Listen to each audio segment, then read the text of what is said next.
Saya pernah berpikir bahwa cinta hanyalah permainan online yang aman, di mana saya bisa menyembunyikan diri di balik atar perempuan cantik tanpa konsekuensi. Sampai hari itu tiba, ketika pesan darinya datang, "Ayo ketemu besok di cafe dekat kampus." Jantungku berdegup kencang, bukan karena gembira, tapi karena ketakutan. Bagaimana jika dia tahu aku sebenarnya laki-laki, dan segala kebohongan ini menghancurkan kami berdua. Aku, seorang mahasiswa biasa di Universitas Indonesia di Jakarta, selalu merasa seperti bayangan di antara kerumunan. Nama asliku adalah Arye, tapi di dunia maya, aku adalah Delaras, seorang gadis misterius dengan otoproil yang kupinjam dari saudara perempuanku. Mengapa aku melakukan ini? Karena dia, Rama. Rama adalah mahasiswa jenius di Akultas Teknik, selalu jadi pusat perhatian dengan nilai sempurna dan senyum yang membuat hati siapapun meleleh. Aku pertama kali melihatnya di kelas umum, tapi tak pernah berani mendekat. Di dunia nyata, aku hanyalah cowok pemalu dengan kacamata tebal dan rambut acak-acakan. Tapi sebagai Laras, aku bisa berbicara bebas, menggoda, dan membuatnya tertawa. Awalnya, semuanya berjalan lancar. Kami bertemu di aplikasi chatting kampus, di mana aku berpura-pura sebagai mahasiswi baru dari Bandung. Rama langsung tertarik, mungkin karena Laras selalu punya jawaban cerdas untuk diskusi tentang fisika kuantum atau puisi Chairil Anwar. Setiap malam, kami chatting berjam-jam. Aku merasa hidup untuk pertama kalinya. Tapi di dalam hati ada suara yang berbisik, "Ini salah, Ari. Kamu sedang membohongi dia." Aku mengabaikannya karena rasa itu terlalu manis. Rama bilang dia suka Delaras karena keberaniannya, sesuatu yang tak pernah dia temukan di gadis-gadis lain. "Kamu beda," katanya suatu malam. Aku tersenyum di balik layar, tapi hati terasa perih. "Beda? Ya, lebih dari yang kau tahu." Suatu hari, konflik pertama muncul. Rama cerita tentang keluarganya yang konservatif di Yogyakarta. Ayahnya seorang ulama yang mengharapkan anaknya menikah dengan gadis baik-baik. "Aku tak mau terjebak dalam ekspektasi itu," katanya. Aku sebagai Laras menjawab, "Maka lawanlah, Rama. Cinta tak kenal aturan." Tapi dalam hati aku bertanya-tanya, apakah aku bagian dari pemberontakan itu atau justru penipuan terbesar? Malam itu aku tak bisa tidur. Pikiranku berputar, bagaimana jika dia tahu? Apakah dia akan membenciku? Atau lebih buruk, apakah aku akan kehilangan satu-satunya orang yang membuatku merasa dilihat? Keesokan harinya, di kampus, aku melihat Rama dari kejauhan. Dia sedang tertawa dengan teman-temannya, dan aku merasa cemburu pada diriku sendiri pada Laras yang tak nyata. Aku hampir mendekat, tapi mundur. "Jangan bodoh," gumamku dalam hati. "Ini hanya permainan." Tapi semakin hari, perasaan itu tumbuh. Rama mulai berbagi rahasia, masa kecilnya yang kesepian, mimpi menjadi insinyur yang mengubah Indonesia. Aku merespons dengan cerita palsu tentang Jelaras, tapi campur aduk dengan kisah asliku. Itu membuat ikatan kami semakin kuat, tapi juga semakin rapuh. Tiba-tiba, Rama mengajak Laras di Deocal. Panik melanda. Aku menolak dengan alasan sinyal buruk, tapi hati terasa seperti ditusuk. "Kenapa aku tak bisa jujur?" tanyaku pada cermin. Jawabannya sederhana, takut ditolak. Di Indonesia, di mana norma masyarakat masih ketat, menjadi gay bukan pilihan mudah. Aku ingat teman sekolahku yang diusir keluarga karena orientasinya. Apakah Rama seperti itu? Atau dia strike sepenuhnya, dan aku hanya mimpi buruk baginya? Akhirnya, aku setuju bertemu. "Besok di Kai Pojok, jam 4 sore, tulisnya. Aku menjawab ya, tapi rencanaku muncul sebagai Arye berpura-pura kebetulan dan lihat reaksinya. Tapi di dalam, badai bergolak. Ini akhirnya, pikirku. Akhir dari kebohongan atau akhir dari segalanya? Malam itu aku berjalan di jalanan Jakarta yang ramai, pikiran penuh dengan dia. Apakah ini cinta atau hanya ilusi? Pagi harinya aku bersiap. Hati berdeguk tak karuan. Aku memakai baju biasa, tak ada riasan. Di kae aku duduk di sudut menunggu. Rama datang tampan seperti biasa mencari-cari. Matanya bertemu mataku dan dia tersenyum. Hei, kamu Arye kan? Dari kelas ISIKA. Aku mengangguk terkejut. Aku tunggu teman, katanya. Mau gabung? Aku duduk dan kami ngobrol. Ternyata dia ingat aku. Kamu pintar, tapi pendiam, katanya. Hati meleleh, tapi juga sakit. Di mana Laras? Waktu berlalu, Laras tak muncul karena aku tak pernah berniat muncul sebagai dia. Rama terlihat kecewa. Mungkin dia bohong, gumamnya. Aku ingin bilang itu aku. Tapi kata-kata tersangkut. Malam itu sebagai Laras, aku minta aku takut. Rama balas, takut apa? Aku suka kamu apa adanya. Ironi menyakitkan. Aku menangis sendirian, merasa seperti pengkhianat terburuk. Hari-hari berikutnya, kami semakin dekat di dunia nyata. Rama mulai ajak aku belajar bareng, ngopi. Tapi Laras masih ada, dan Rama masih chatting dengannya. Aku terjebak dalam jaringanku sendiri. Suatu malam, Rama cerita pada Laras, aku bertemu cowok keren, namanya Ari. Dia mirip kamu. Hati hancur. Apakah dia mulai suka aku yang asli? Atau ini permainan takdir?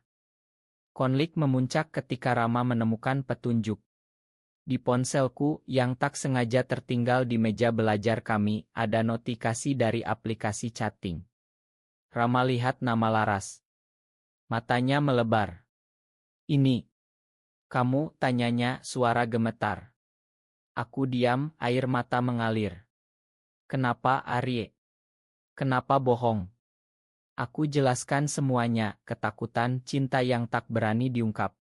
Rama marah, pergi tanpa kata. Aku hancur. Hari-hari berikutnya, kampus terasa hampa.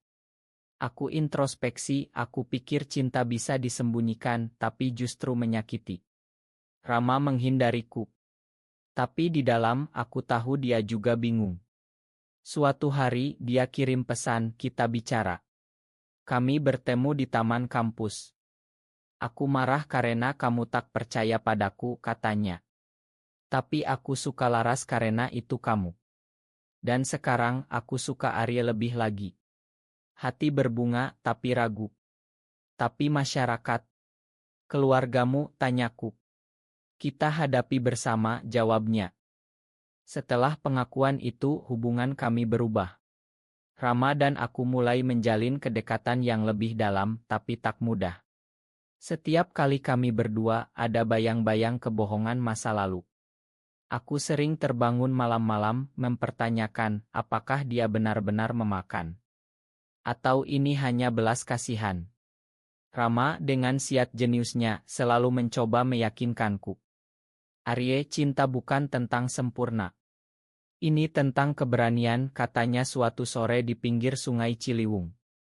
Tapi di hati aku merasa tak layak. Aku ingat masa kecilku di Surabaya, di mana ayahku selalu bilang laki-laki harus kuat, tak boleh lemah. Menyukai sesama jenis, itu tabu. Konflik baru muncul ketika teman-teman Rama mulai curiga. Salah satunya, Budi, sahabatnya sejak SMA, lihat kami terlalu sering bersama. Lo lagi deket ama Arya. Kayak cewek aja, candanya suatu hari. Rama tertawa, tapi matanya gelisah. Malam itu, dia cerita padaku, aku takut kehilangan teman-teman. Aku mengerti, tapi sakit. Lalu apa aku layak diperjuangkan, tanyaku dalam hati, tak berani ucap. Kami mulai sembunyi-sembunyi, bertemu di tempat sepi seperti pantai Ancol saat malam. Romantisme itu manis, tapi penuh ketegangan. Suatu hari, kejadian tak terduga terjadi. Rama dapat beasiswa ke Singapura untuk magang. Ini mimpi aku, Ari. Tapi aku tak mau tinggalkan kamu, katanya.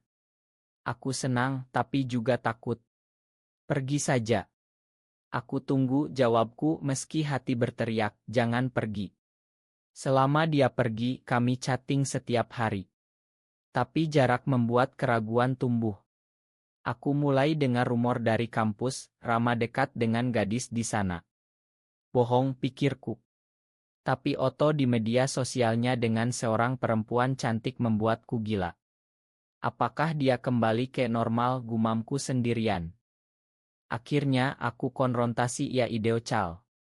Siapa dia, tanyaku, suara bergetar. Rama terkejut. Itu sepupu aku. Kamu curiga. Kami bertengkar hebat. Kamu tak percaya aku setelah semua ini, bentaknya. Aku menangis karena aku tak percaya diri sendiri. Panggilan putus dan hati hancur lagi. Hari-hari berikutnya sunyi. Aku merenung, cinta ini terlalu rapuh. Mungkin lebih baik akhiri. Tapi Rama pulang lebih cepat. Dia muncul di depan kosku basah kuyup karena hujan Jakarta. Aku tak bisa tanpa kamu, katanya, memelukku. Saat itu kami bicara panjang. Dia cerita tentang tekanan di Singapura, bagaimana dia rindu Delaras yang sebenarnya adalah aku. Aku mengaku ketakutanku. Kita sama-sama takut, katanya. Malam itu ikatan kami lebih kuat, tapi aku tahu badai belum berakhir. Kembali ke kampus, konflik keluarga muncul. Ayah Rama datang dari Yogyakarta mendengar rumor. Kamu pacaran sama cowok. Itu dosa, bentaknya di telepon. Rama pucat. Aku harus bohong, katanya padaku. Sakit sekali. Aku merasa seperti beban. Mungkin kita pisah, usulku, air mata mengalir. Rama marah, tidak. Aku lawan.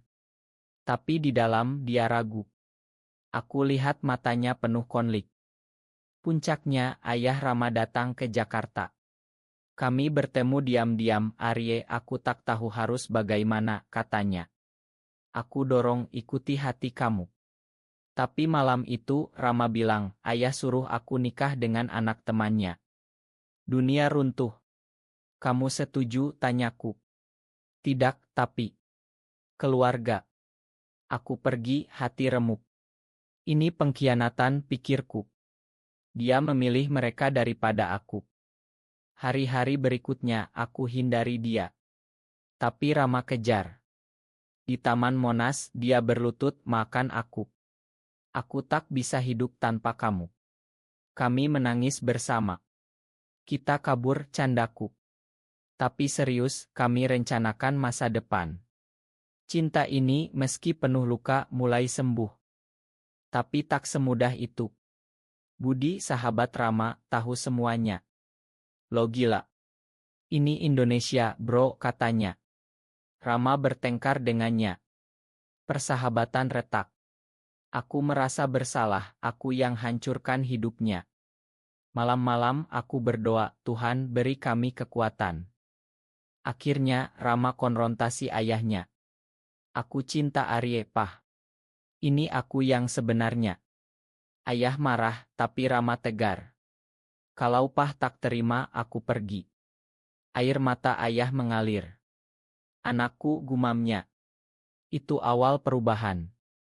Setelah konfrontasi itu, hubungan dengan ayah Rama membaik pelan-pelan. Tapi luka dalam hatiku semakin dalam. Setiap malam, aku mempertanyakan, apakah aku pantas untuk perjuangan ini? Atau aku hanya egois? Rama selalu meyakinkan, tapi keraguan seperti racun. Di Jakarta yang panas, kami sering jalan-jalan di malam hari, bicara tentang mimpi. Aku ingin bangun startup bersama kamu, katanya. Aku tersenyum, tapi hati berat. Bagaimana jika masyarakat tolak kita? Konflik baru datang dari pihakku. Ibuku di Surabaya tahu dari saudara. Arye, kamu gila. Ini haram, teriaknya di telepon. Aku menangis, Bu, ini hati aku. Dia diam, lalu putus panggilan. Hati remuk. Rama peluk aku, kita hadapi bersama. Tapi di dalam, aku merasa sendirian. Kenapa cinta ini harus begini susah, gumamku. Suatu hari, kami ikut demo hak di Jakarta. Rama pegang tanganku erat. Tapi ada kerusuhan, polisi datang. Kami lari, tapi Rama terluka. Di rumah sakit, aku menunggu, ini salahku. Dia bangun tersenyum, ini untuk kita. Tapi trauma itu dalam. Aku mulai menarik diri. Mungkin kita istirahat, kataku. Rama terluka, kamu menyerah. Jarak tumbuh. Aku fokus kuliah, tapi rindu menyiksa. Malam-malam, aku tulis surat tak terkirim. Rama, aku takut kehilanganmu, tapi lebih takut menyakitimu. Dia coba hubungi, tapi aku abaikan.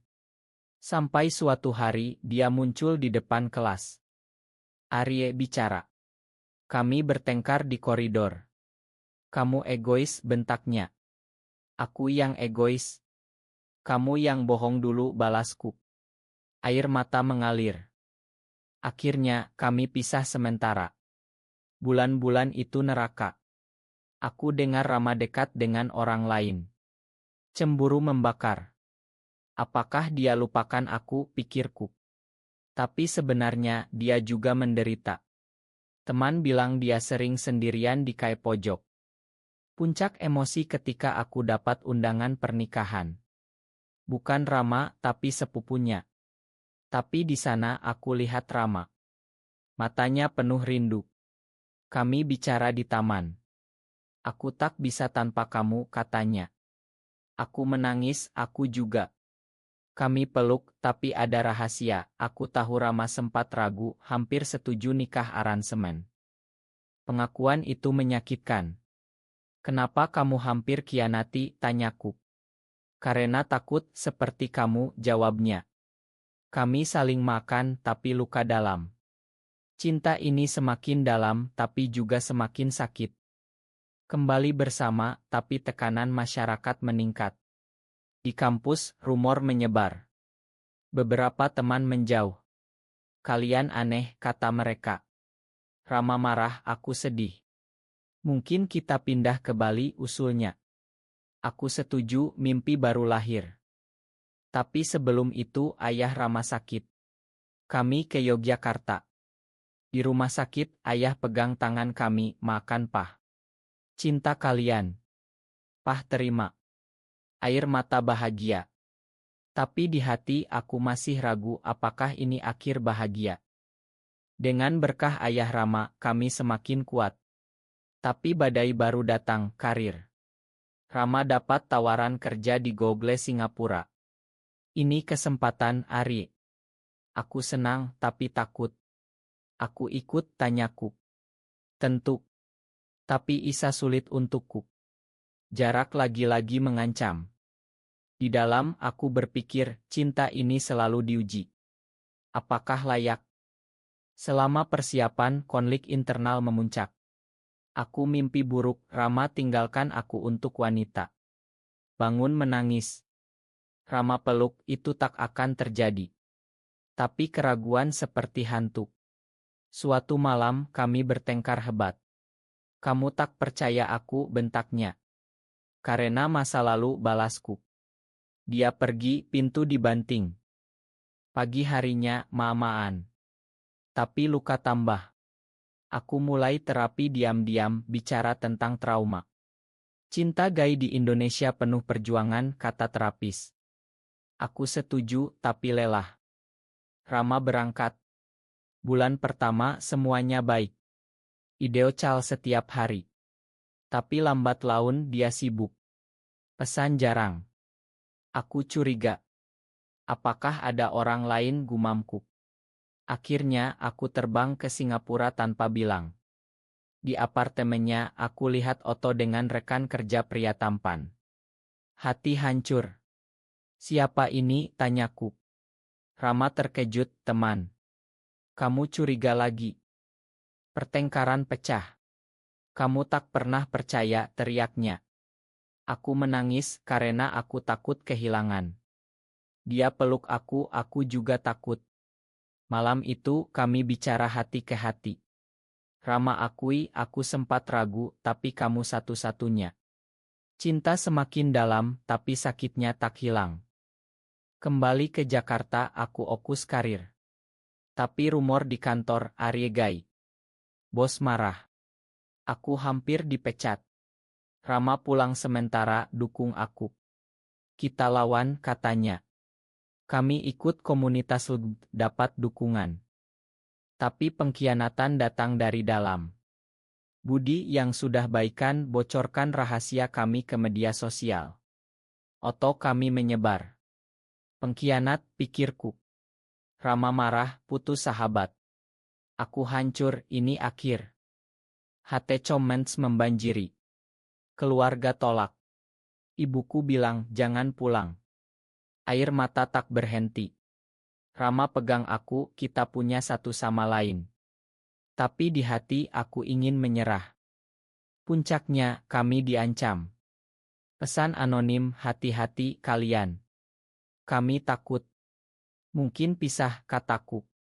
Rama menangis, tidak. Ini ujian terakhir.